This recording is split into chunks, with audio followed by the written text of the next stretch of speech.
cane is cut, this is how the fields look like. As you can be able to see, the field is fully having all the husk around it.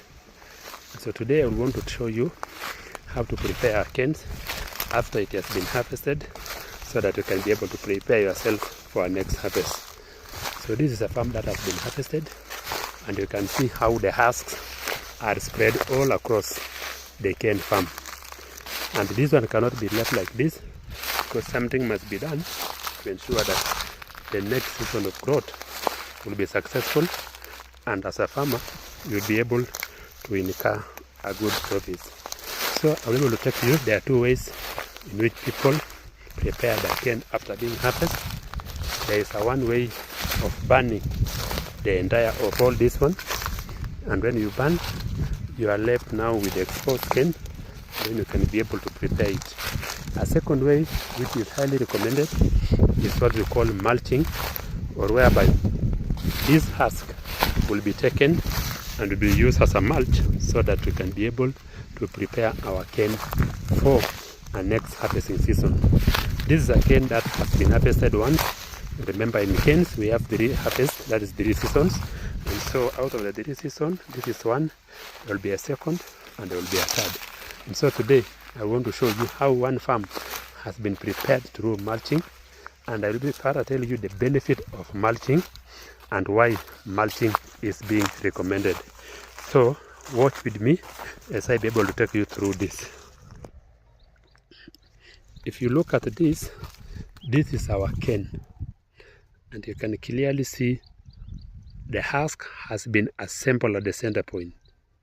And that assembling of the husk at the center point is what we call mulching, whereby along the line in which the cane were planted, everything else is removed.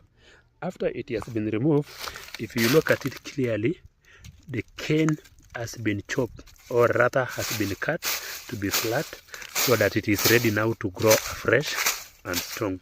So this is a husk, and this is another husk, and in between are cane. So if you can be able to look at the whole of this farm from one edge to the other, you can clearly see husk has been separated and been put in between the lines that were planted. So the whole of this farm has been prepared in that way. After it has been prepared, the cane is cut to be flat. If you can look at this one, this is a flat cane, and from this flat cane, this is where the new growing will take place. And so today I will be showing you, before I will tell you more about what has happened around, I will be telling you the benefit of having this cane prepared in this manner. This is what we call trash collection, or rather mulching. When you mulch a cane in this, what are the benefits? Because it is highly recommended. One of the benefits of this one is, this one will attract water and will retain water, so your cane will be able to keep water for long and will be able to grow. Number 2, in between where it has been put, weeds cannot be able to grow, so it will act as a weed control. So the weeds will not be able to grow, because it's the empty spaces. The weeds will not be able to grow, and that will give enough time for your cane that has been open to set them free to grow comfortably. The benefit number 2 we have discussed, we have said it will be able to control weed. And so if I will take you to one of the farm above, I'll be able to show you how weeds has been controlled. So it will be able to control weed from growing. There is another third which is so important. If you look at this mulch, that is the raised part, there is one so important thing it does. Remember, this one can be a pest control. Why pest control? Somebody can ask, how can pest be controlled in sugarcane farming? Remember, sugarcane farms are also affected by pests because of the sugar or the sweetness. Normally there are pests that tend to come and crowd along this area. So what will happen? How can it be a pest control? Because of this husk, beneath the husk is very cold. And when it is cold, remember it has also moisture. And when it is cold, what will happen? It will be able to attract ants. And before it attracts ants, it will attract what we call a larvae. And when a larvae is attracted, because this place is hot, all the larvae will live beneath the trash. When they live beneath the trash, what will happen? The larvae will multiply. After multiplying, what will happen to the larvae? Before the larvae multiply, they attract what we call ants. And so the ants will move in and start to eat the larvae. So what will happen if the ants eat the larvae? The insect will not mature to maturity, and so they will be able to die. So if you look at this one, beneath this one are now eggs of insects. When larvae form, they attract ants. And when ants come, they destroy the upcoming insect. And so that one will become a very, very important critical benefit. So what will happen to the sugarcane? The sugarcane will not be destroyed or will not be affected by the parasite. And so that's a very critical role.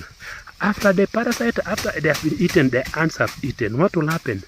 The remnants or the residue that the ants and any other animal will give will become fertilizer for this sugarcane. So that one become another part. So this one control pest growth. They also control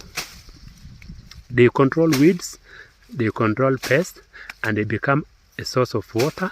And the last one is they add manure to the sugarcane.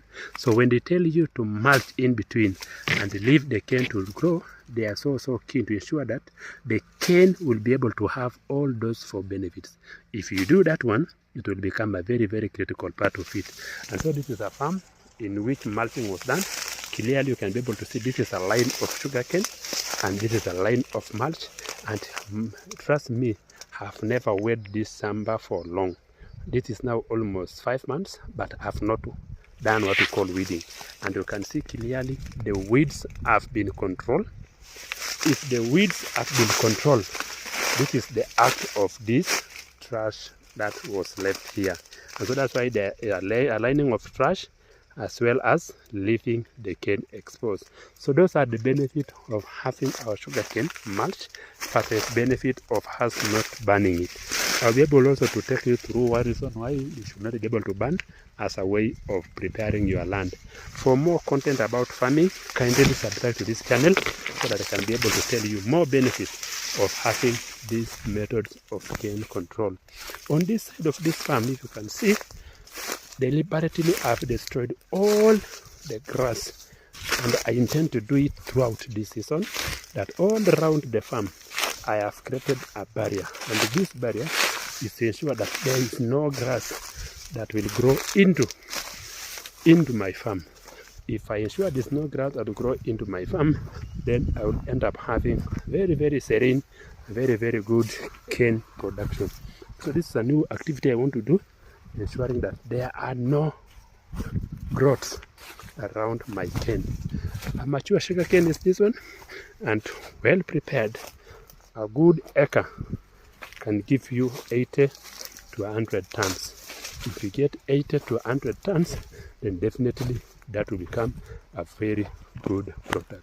And in sugarcane farming, that is what I've taken you through, to ensuring that you can be able to weed your cane after being harvested. This is the most recommended type of weeding. I will be monitoring and let you know how this thing is growing. Be blessed. Subscribe to my channel, Ledamasuke, so that you can be able to get more insight on agricultural activity, because in agriculture, that is where the future lies. Thank you. Be blessed. As I was telling you, there are various ways of weeding or preparing your land so that you can be able to have a second harvest or a third harvest. We said sugarcane has a 1 or 2 harvests, and this is another way of preparing. And remember, this one is one of the ways that I will show you around, but highly discouraged. If you look at this cane, burning was done, and this one looks so easy because the farmer simply set ablaze the old farm, and the old chaff goes around. Around me, there's a tractor doing a digging, And if the chaff goes around, what will happen? It becomes an eastward. You see how this farm, this is now the remnant, everything else is exposed. It may look so attractive, so beautiful, because a farmer can be able to see the sugarcane growing. But this is one of the ways that is highly discouraged, because everything else is burned. In this type, the sugarcane is fully exposed. But as I was saying, it is a highly discouraged kind of land preparation before you harvest for a second or a third time. And what are the demerits? Because we are really saying this is a dangerous. But before we got the demerits, what are the benefits? Number one, for the farmer, it will look like an easy way to do, because you don't need manpower. All you need is to do it. Just a mulch box, you collect the grass as required, and all of it you set ablaze and ensure those people who can be able to keep it off are there. And that's one easy benefit. Another benefit that the farmer can look at, the farmer can have easy time chopping, because from now it is very easy to chop this cane, even though they have not been chopped.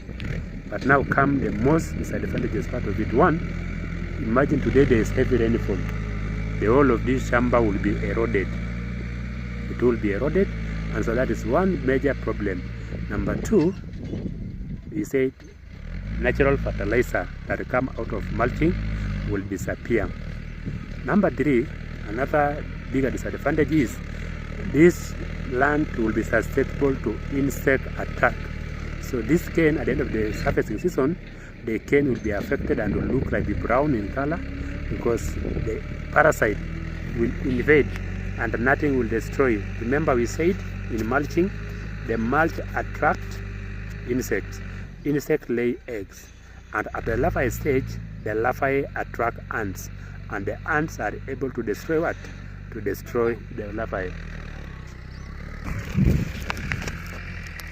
So the larvae will be active, and the larvae will be destroyed by the ants. As a result, the cane will be insect attack free. In this type of farming, what will be the cause effect? A lot of attack by the insect to the sugarcane. And so this is a type of land preparation that is a second way to prepare your cane, so that you can be able to harvest it for a second or a third time effect. But remember, as I have just told you, this type of preparation is highly discouraged. Another disadvantage of this one, weeds management will be very, very rampant here, because as a result of this burning, what will happen?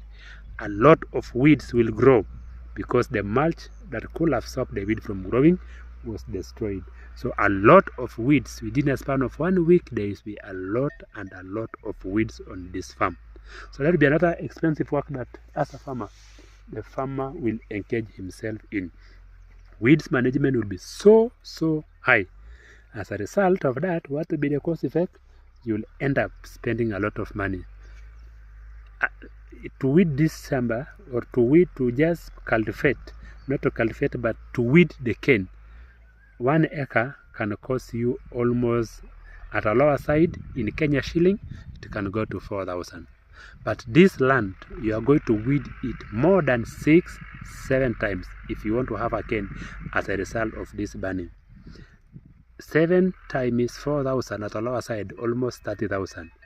To prepare the mulch, you only need 6,000, and you weed once. So 6,000 plus a one of weed of 4,000, you'll have done 10,000. So are you okay with 10,000 or 30,000? So this is the most discouraged way in which the farmers are being asked not to prepare their lands, because the way has proven to be a dysfunctional. And so that is it. So it is you to make a choice in sugarcane farming. This is the mulch destroyed, which is not highly recommended. As time goes by, I will be visiting these farms again to abreast you on how the weeds are growing and how the canes are growing. And as a result of this, because of the destroyed burning, we say it's susceptible to erosion. Imagine today there is a heavy rainfall.